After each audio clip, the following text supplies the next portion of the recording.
सच्चिदानन्दरूपाय विश्वोत्पत्त्यादिहेतवे तापत्रय विनाशाय श्रीकृष्णाय वयं नमः।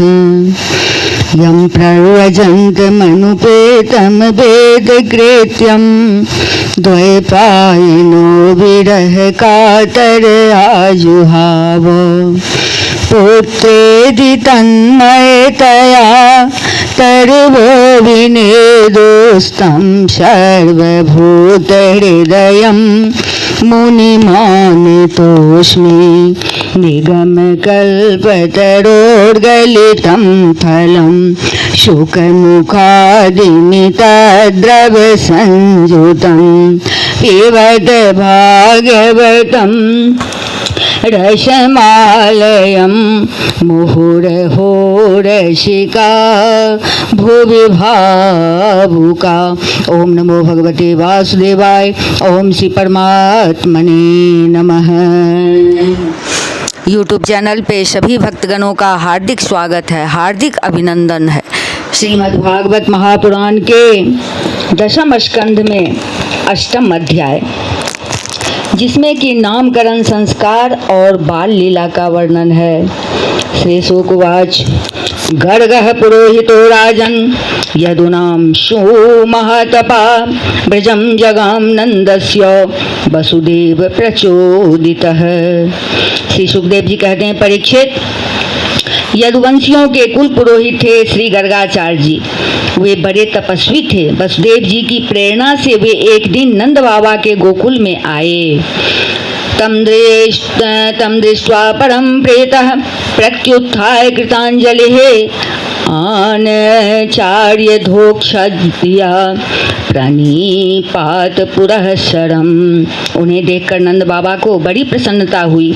वे हाथ जोड़कर उठ खड़े हुए, उनके चरणों में प्रणाम किया। इसके बाद ये स्वयं भगवान ही हैं, इस भाव से उनकी पूजा की। सुपविष्टं कृतातिथ्यं गिरा शोणेतया मुनिं नंदयित्वा ब्रवीद ब्रह्मन् पूर्णस्य करवाम किम। जब गर्गाचार्य जी आराम से बैठ गए और विधि पूर्वक उनका आतिथ्य सत्कार हो गया, तब नंद बाबा ने बड़ी ही मधुर वाणी से उनका अभिनंदन किया और कहा, भगवान, आप तो स्वयं पूर्ण काम हैं, फिर मैं आपकी क्या सेवा करूं। महद्वे चरणं नृणां गृहेणां दीनचेतसां निह श्रेयसाय भगवन् कल्पते नान्यथा क्वचित्। आप जैसे महात्माओं का हमारे जैसे गृहस्थों के घर आ जाना ही हमारे परम कल्याण का कारण है। हम तो घरों में इतने उलझ रहे हैं और इन प्रपंचों में हमारा चित्त इतना दीन हो रहा है कि हम आपके आश्रम तक जा भी नहीं सकते। हमारे कल्याण के सिवा आपके आगमन का और कोई हेतु नहीं है। ज्योत्सामयणं साक्षात् यत्तज ज्ञानमतीन्द्रियं प्रणीतं भवता येनो पुमान वेद परावरम। प्रभु, जो बात साधारणतः इंद्रियों की पहुँच के बाहर है अथवा भूत और भविष्य के गर्भ में निहित है, वह भी ज्योतिष शास्त्र के द्वारा प्रत्यक्ष जान ली जाती है। आपने उसी ज्योतिष शास्त्र की रचना की है। त्वं हि ब्रह्मविदां श्रेष्ठः संस्कारान् कर्तुर्महसि बालयोर्नयोर्णीणां जन्मना ब्राह्मणो गुरुः। आप ब्रह्म बेताओं में श्रेष्ठ हैं, इसलिए मेरे इन दोनों बालकों के नामकरण आदि संस्कार आप ही कर दीजिए, क्योंकि ब्राह्मण जन्म से ही मनुष्य मात्र का गुरु है। गर्गोवाच यदुनामहमाचार्यः ख्यातस्य भुवि सर्वतः सुतं मया संस्कृतं ते मन्यते देवकी सुतं। गर्गाचार्य जी ने कहा, नंद जी, मैं सब जगह यदुवंशियों के आचार्य के रूप में प्रसिद्ध हूँ। यदि मैं तुम्हारे पुत्र के संस्कार करूँगा तो लोग समझेंगे कि यह तो देवकी का पुत्र है। कंसः पाप मध्य सख्यम तब चाणक दुंदुभे देवक्या अष्टमो गर्भो नौ स्त्री भवितुर महती।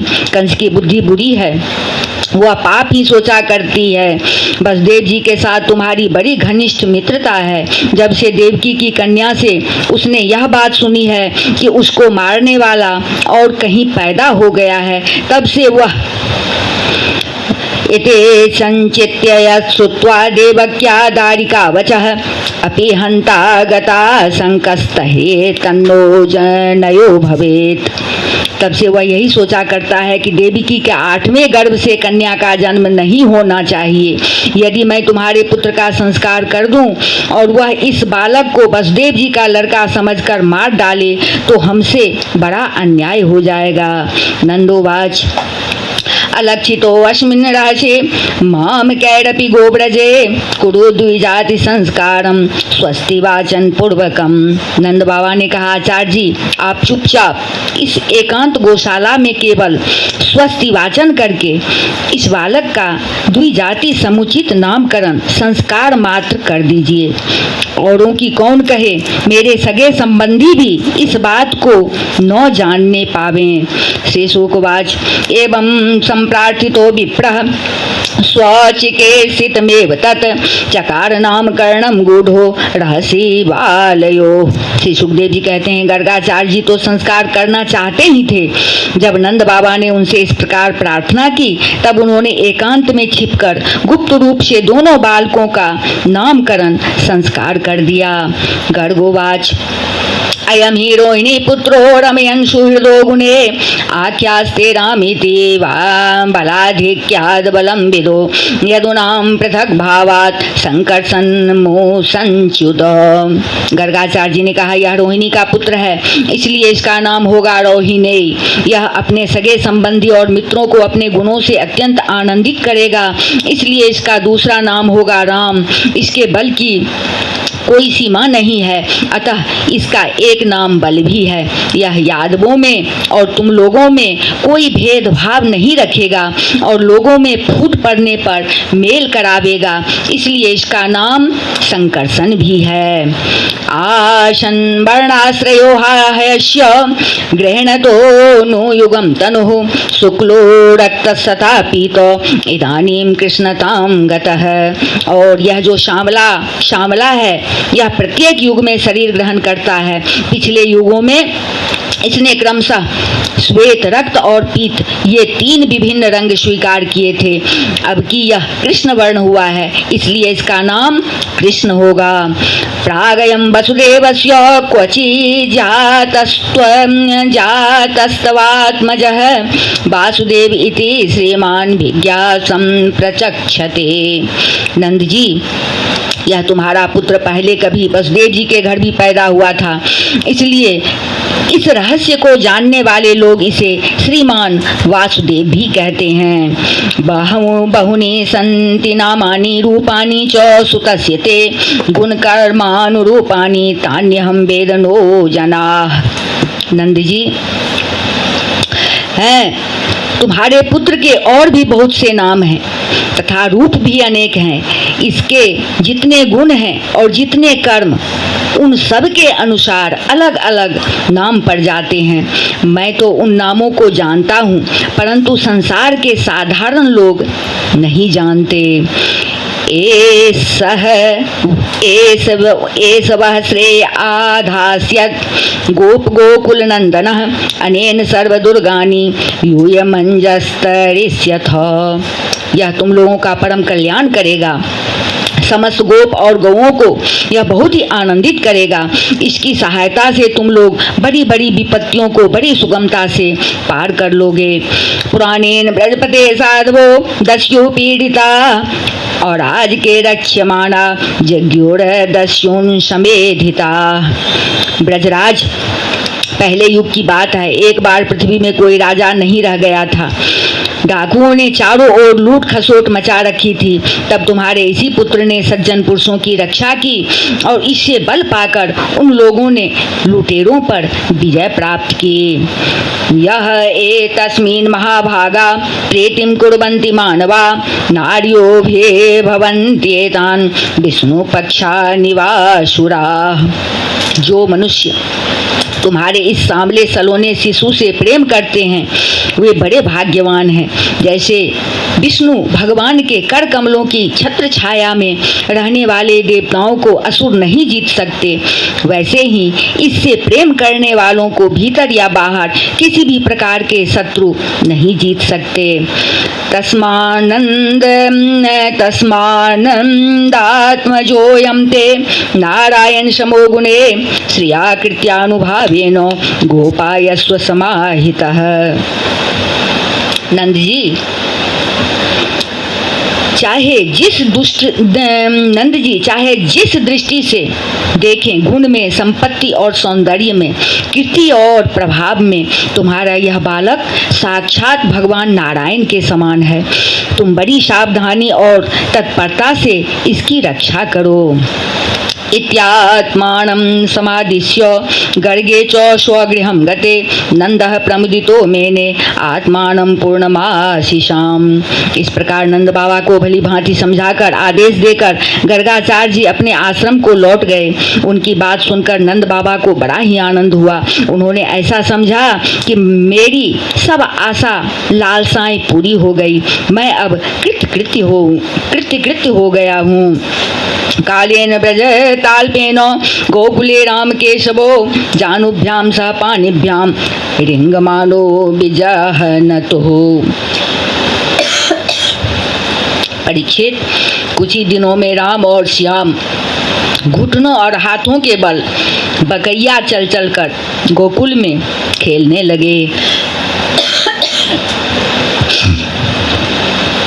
तामग्रयोग्मनुकृत्य सरे श्रीपन्तो घोष प्रघोष रुचिरं व्रजकर्दमेषु तन्नादरेष्ट मनसाब मनुसृत्य लोकं मुग्ध प्रभीत बदुपेय तुरंती मात्रो। दोनों भाई अपने नन्हे नन्हे पाँवों को गोकुल की कीचड़ में घसीटते हुए चलते। उस समय उनके पांव और कमर के घुंघरू रुनझुन बजने लगते। वह शब्द बड़ा भला मालूम पड़ता। वे दोनों स्वयं वह ध्वनि सुनकर खिल उठते। कभी कभी वे रास्ते चलते किसी अज्ञात व्यक्ति के पीछे हो लेते, फिर जब देखते कि यह तो कोई दूसरा है तब झक से रह जाते और डरकर अपनी माताओं रोहिणी जी और यशोदा जी के पास लौट आते। तन्मातरो निज सुतो घृणया श्रुवन्त्यो पंकांगराग रुचिराबुपगुह्य दौर्भ्यां दत्त्वा स्तनं प्रविवतो स्म मुखं निरीक्ष्य मुग्धस्मिताल्पदशनं ययतो प्रमोदम्। माताएं यह सब देख देख कर स्नेह से भर जाती। उनके स्तनों से दूध की धारा बहने लगती थी। जब उनके दोनों नन्हे से शिशु अपने शरीर में कीचड़ का अंगराग लगाकर लौटते तब उनकी सुंदरता और भी बढ़ जाती थी। माताएं उन्हें आते ही दोनों हाथों से गोद में लेकर हृदय से लगा लेती और स्तनपान कराने लगती। जब वे दूध पीने लगते और बीच बीच में मुस्कुराकर अपनी माताओं की ओर देखने लगते तब वे उनकी मंद मंद मुस्कान, छोटी छोटी दंतुलियां और भोला भाला मुंह देखकर आनंद के समुद्र में डूबने उतरने लगती थी। यद्यंगना दर्शनीय कुमार लीला बंदर ब्रजे तदबला प्रगहेत पोछे बत्सेरितस्तत् उभावनु कृष्यमाणो प्रेक्षन्त ओज्जित गृहाजर्य शोरः सन्त्यः। जब राम और श्याम दोनों कुछ और बड़े हुए तब ब्रज में घर के बाहर ऐसी ऐसी बाल लीलाएं करने लगे जिन्हें गोपियां देखती ही रह जाती। जब वे किसी बैठे हुए बछड़े की पूंछ पकड़ लेते और बछड़े डरकर इधर उधर भागते तब वे दोनों और भी जोर से पूंछ पकड़ लेते और बछड़े उन्हें घसीटते हुए दौड़ने लगते। गोपियां अपने घर का काम धंधा छोड़कर यही सब देखती रहती और हंसते हंसते लोट पोट होकर परम आनंद में मग्न हो जाती। श्रृंगाग्रे दृष्ट्यसे जलद्विजकण्ठकेभ्यः क्रीडा परावति चलो स्वसुतो निषेद्धुं गृहाणि कर्तुमपि यत्र न तज्जनन्यो शेकात आपतुरलं मनसो नवस्थाम्। कन्हैया और बलदाऊ दोनों ही बड़े चंचल और बड़े खिलाड़ी थे। वे कहीं हरिण, गाय आदि सींग वाले पशुओं के पास दौड़ जाते तो कहीं धधकती हुई आग से खेलने के लिए कूद पड़ते, कभी दांत से काटने वाले कुत्तों के पास पहुंच जाते तो कभी आंख बचाकर तलवार उठा लेते, कभी कुएं या गड्ढे के पास जल में गिरते गिरते बचते, कभी मोर आदि पक्षियों के निकट चले जाते और कभी कांटों की ओर बढ़ जाते थे। माताएं उन्हें बहुत बरसती परंतु उनकी एक न चलती। ऐसी स्थिति में वे घर का काम धंधा भी नहीं संभाल पाती। उनका चित्त बच्चों को भय की वस्तुओं से बचाने की चिंता से अत्यंत चंचल रहता था।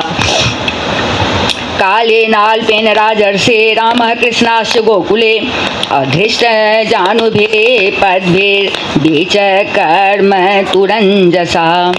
राजर्षे कुछ ही दिनों में यशोदा और रोहिणी के लाडले लाल घुटनों का सहारा लिए बिना अनायास ही खड़े होकर गोकुल में चलने फिरने लगे।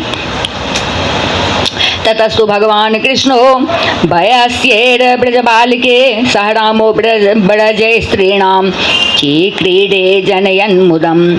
ये ब्रजवासियों के कन्हैया स्वयं भगवान है, परम सुंदर और परम मधुर। अब ये और बलराम अपनी ही उम्र के ग्वाल बालों को अपने साथ लेकर खेलने के लिए ब्रज में निकल पड़ते और ब्रज की भाग्यवती गोपियों को निहाल करते हुए तरह तरह के खेल खेलते। कृष्ण से गोपियों रुचिरम दीक्ष्य कौमार चापलम शृण्वत्या किल तन्मातुरिति होचु समागता। उनके बचपन की चंचलताएं बड़ी ही अनोखी होती थी।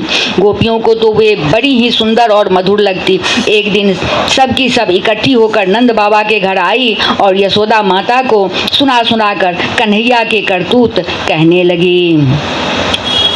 वत्सान् मुञ्चत क्वचिद समये क्रोश संजात हासः स्तेयं स्वाद्वत्यथ दधीपयः कल्पिते स्तेय योगे मर्कान् भोज्यन् विभजति शौचेनाति भाण्ड भिन्नति द्रव्यालाभे स गृहकुपितो यात्योपक्रम क्रोश्य तोकान्। अरे यशोदा, यह तेरा कान्हा बड़ा नटखट हो गया है। गाय धोने का समय न होने पर भी यह बछड़ों को खोल देता है और हम डांटती हैं तो ठठा ठठा कर हंसने लगता है। यह चोरी के बड़े बड़े उपाय करके हमारे मीठे मीठे दही दूध चुरा चुरा कर खा जाता है। केवल अपने ही खाता तो भी एक बात थी, यह तो सारा दही दूध बांदरों को बांट देता है और जब वे भी पेट भर जाने पर नहीं खा पाते तब यह हमारे माटों को ही फोड़ डालता है। यदि घर में कोई वस्तु इसे नहीं मिलती तो यह घर और घर वालों पर बहुत खींचता है और हमारे बच्चों को रुलाकर भाग जाता है। हस्ताग्राह्यो रचयति विधिं पीठकोलु खलाद्ये छिद्रं हेयंत निहेत वयुनः शिक्य भाण्डेषु तद्वित ध्यान्तागारे धृतमणिगणं स्वांगमर्थ प्रदीपं काले गोप्यो यहिर् गृहकृत्येषु सोऽभ्यग्रचित्ताः। जब हम दही दूध को छीकों पर रख देती हैं और इसके छोटे छोटे हाथ वहाँ तक नहीं पहुँच पाते तब यह बड़े बड़े उपाय रचता है। कहीं दो चार पीढ़ी को एक के ऊपर एक रख देता है, कहीं उखल पर चढ़ जाता है तो कहीं उखल पर पीढ़ा रख देता है, कभी कभी तो अपने किसी साथी के कंधे पर भी चढ़ जाता है। जब इतने पर भी काम नहीं चलता तब यह नीचे से ही उन बर्तनों में छेद कर देता है। इसे इस बात की पक्की पहचान रहती है है कि किस छीके पर किस बर्तन में क्या रखा है, और ऐसे ढंग से छेद करना जानता है कि किसी को पता तक न चले। जब हम अपनी वस्तुओं को बहुत अंधेरे में छिपा देते हैं, तब नंद रानी तुमने जो इसे बहुत से मणिमय आभूषण पहना रखे हैं, उनके प्रकाश से अपने आप ही सब कुछ देख लेता है। इसके शरीर में भी ऐसी ज्योति है कि जिससे इसे सब कुछ दिख जाता है। यह इतना चालाक है कि कब कौन कहाँ रहता है इसका पता रखता है, और जब हम सब घर के काम धंधों में उलझती रहती हैं, तब यह अपना काम बना लेता है। एवं धाष्ट्यान्यूं सती कुरुते मेहनादिनी वासतो तेयोपायेर विरचित कृते सुप्रतीको यथास्ते इत्यं स्त्रीभिः सभये नयन श्रीमुखालोकिनीभिर्व्याख्यातार्था प्रहसितमुखी न ह्योपालब्धलब्धुमैच्छत। ऐसा करके भी ढिठाई की बातें करता है, उल्टे में हमें ही चोर बनाता और अपने घर का मालिक बन जाता है। इतना ही नहीं, यह हमारे लिए पूते स्वच्छ घरों में मूत्र आदि भी कर देता है। तनिक देखो तो इसकी, और वहाँ तो चोरी के अनेकों उपाय करके काम बनाता है, और यहाँ मालूम हो रहा है मानो पत्थर की मूर्ति खड़ी हो। वाह रे भोले भाले साधु, इस प्रकार गोपियाँ कहती जाती और श्री कृष्ण के भीत चकित नेत्रों से युक्त मुख कमल को देखती जाती। उनकी यह दशा देखकर नंद रानी यशोदा जी उनके मन का भाव तार लेती और उनके हृदय में स्नेह और आनंद की बाढ़ आ जाती। वे इस प्रकार हंसने लगती कि अपने लाडले कन्हैया को इस बात का उलाहना भी न दे पाती, डांटने की बात तक नहीं सोच पाती। एकदा क्रीडमाणास्ते रामाद्या गोपदारका कृष्णो मृदं भक्षितवानिति मात्रे न्यवेदयन्। एक दिन बलराम आदि ग्वाल बाल श्री कृष्ण के साथ खेल रहे थे। उन लोगों ने माँ यशोदा के पास आकर कहा, माँ कन्हैया ने मिट्टी खाई है माँ कन्हैया ने मिट्टी खाई है। साहगृत्वा करे कृष्ण मुपालभ्य हितैषिणी यशोदा भय संभ्रांतो प्रेक्षणा क्षम भासत। हितैषिनी यशोदा ने श्री कृष्ण का हाथ पकड़ लिया। उस समय कृष्ण की आंखें डर के मारे नाच रही थी। यशोदा मैया ने डांट कर कहा, कस्मान मृदं मदान्तात्मन् भवान भक्षितवान रह वदन्ति तावका येते कुमारास्ते ग्रजोप्ययम्। क्यों रे नटखट, तू बहुत ढीठ हो गया है। तू अकेले में छिपकर मिट्टी क्यों खाई? देख तो तेरे दल के तेरे सखा क्या कह रहे हैं। तेरे बड़े भैया बलदाऊ भी तो उन्हीं की ओर से गवाही दे रहे हैं। श्री कृष्णवाच, नाहं भक्षितं बाणम्ब सर्वे मिथ्याभिशंसिनः यदि सत्ये गिरस्तर्हे समक्षम पश्य मे मुखम। भगवान श्री कृष्ण ने कहा, माँ मैंने मिट्टी नहीं खाई, ये सब झूठ बक रहे हैं। यदि तुम इन्हीं की बात सच मानती हो तो मेरा मुंह तुम्हारे सामने ही है, तुम अपनी आंखों से देख लो। यद्येवं तैर्व्यादेहित्युक्तः स भगवान हरि व्यादत्ता व्याहतेश्वर्यः क्रीडा मनुज बालकः। यशोदा जी ने कहा, अच्छी बात है, यदि ऐसा है तो मुंह खोल। माता के ऐसा कहने पर भगवान श्री कृष्ण ने अपना मुंह खोल दिया। सुखदेव जी कहते हैं, परीक्षित जी से परीक्षित, भगवान श्री कृष्ण का ऐश्वर्य अनंत है। वे केवल लीला के लिए ही मनुष्य के बालक बने हुए हैं।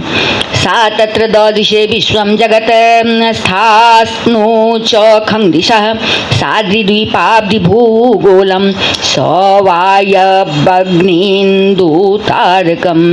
यशोदा जी ने देखा कि उनके मुंह में चर अचर संपूर्ण जगत विद्यमान है। आकाश व शून्य जिसमें किसी की गति नहीं, दिशाएं, पहाड़, द्वीप और समुद्रों के सहित सारी पृथ्वी, बहने वाली वायु, वैद्युत, अग्नि, चंद्रमा और तारों के साथ संपूर्ण ज्योतिर्मंडल, ज्योतिषक्रम जलम तेजो नभस्वान देव च वैकारिकानीन्द्रियाणि मनोमात्रा गुणास्त्रयः। संपूर्ण ज्योतिर्मंडल, जल, तेज, पवन, वियत, प्राणियों के चलने फिरने का आकाश, वैकारिक, अहंकार के कार्य देवता, मन, इंद्रिय, पंच तन मात्राएं और तीनों गुण श्री कृष्ण के मुख में दिख पड़े। एतत् विचित्रं सहजीव काल स्वभाव कर्माशय लिंग भेदम शूणोस्तनो वीक्ष्य विदारितास्ये ब्रजम सहात्मानमवाप शंकाम। परीक्षित, जीव काल, स्वभाव, कर्म, उनकी वासना और शरीर आदि के द्वारा विचित्र विभिन्न रूपों में दिखने वाला यह सारा विचित्र संसार, संपूर्ण ब्रज और अपने आप को भी यशोदा जी ने श्री कृष्ण के नन्हे से खुले हुए मुख में देखा। वे बड़ी शंका में पड़ गई। किं स्वप्न एतदुदरेव माया किं वा मदीयो बत बुद्धिमोहः अथो अमुष्येव ममार्भकस्य यह कश्चनोत्पत्तिक आत्मयोगः। वे सोचने लगी कि यह कोई स्वप्न है या भगवान की माया, कहीं मेरी बुद्धि में ही तो कोई भ्रम नहीं हो गया है। संभव है मेरे इस बालक में ही कोई जन्मजात योग सिद्धि हो। अथो यथा वन्न वितर्क गोचरम चेतो मनः कर्म बचोभिरंजसा यदाश्रयं येन यत प्रतीयते सुदूरवे भाव्यम प्रणतास्मि तत्पदम।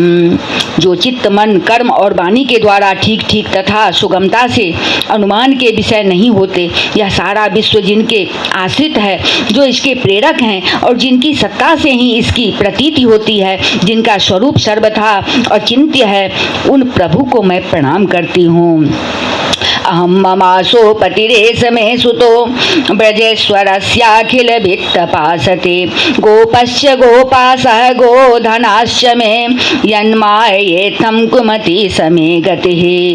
यह मैं हूँ और ये मेरे पति तथा यह मेरा लड़का है। साथ ही मैं ब्रजराज की समस्त संपत्तियों की स्वामिनी धर्म पत्नी हूँ। ये गोपियाँ, गोप और गोधन मेरे अधीन है। जिनकी माया से मुझे इस प्रकार की कुमति घेरे हुए है, वे भगवान ही मेरे एकमात्र आश्रय हैं। मैं उन्हीं की शरण में हूँ। इत्यं विदित तत्त्वायं गोपिकायां स ईश्वरः वैष्णवीं व्यतनोन्मायां पुत्र स्नेहमयीं विभुः। जब इस प्रकार यशोदा माता श्री कृष्ण का तत्व समझ गई, तब सर्वशक्तिमान सर्वव्यापक प्रभु ने अपनी पुत्र स्नेहमयी वैष्णवी योग माया का उनके हृदय में संचार कर दिया। सद्यो नष्ट स्मृति गोपी सारोप्यारोहमात्मजं प्रवृद्ध स्नेह कलील हृदयासीद यथा पुरा। यशोदा जी को तुरंत वह घटना भूल गई। उन्होंने अपने दुलारे लाल को गोद में उठा लिया। जैसे पहले उनके हृदय में प्रेम का समुद्र उमड़ता रहता था, वैसे ही फिर उमड़ने लगा। त्रयाचोपनिषिद्ध वैश्य सांख्य योगेश्य सात्वते उपगीयमान महात्म्यम हरिम सामान्यतात्मजम। सारे वेद, उपनिषद, सांख्य योग और भक्तजन जिनके महात्मा का गीत गाते गाते अघाते नहीं, उन्हीं भगवान को यशोदा जी अपना पुत्र मानती थी। राजोवाच नंद किं करोत् ब्रह्मन् श्रेयं महोदयं यशोदा च महाभागा पपो यस्यास्तनं हरिः। राजा परीक्षित ने पूछा, भगवान नंद बाबा ने ऐसा कौन सा बहुत बड़ा मंगलमय साधन किया था और परम भाग्यवती यशोदा जी ने भी ऐसी कौन सी तपस्या की थी जिसके कारण स्वयं भगवान ने अपने श्रीमुख से उनका स्तनपान किया। पितॄणान्वबिन्देतां कृष्णोदारार्भके हितं गायन्त्यद्यापि के कवयो यल्लोकशमलापहम्। भगवान श्री कृष्ण की वे बाल लीलाएं जो वे अपने ऐश्वर्य और महत्ता आदि को छिपाकर ग्वाल बालों में करते हैं, इतनी पवित्र है कि उनका श्रवण कीर्तन करने वाले लोगों के भी सारे पाप ताप शांत हो जाते हैं। पितॄणान्वबिन्देता कृष्ण कृष्णोदारार्भ के हितम गायन्त्यद्यापि कवयो यल्लोक समलापहम। श्रवण कीर्तन करने वाले लोगों के भी सारे पाप ताप नाश हो जाते हैं।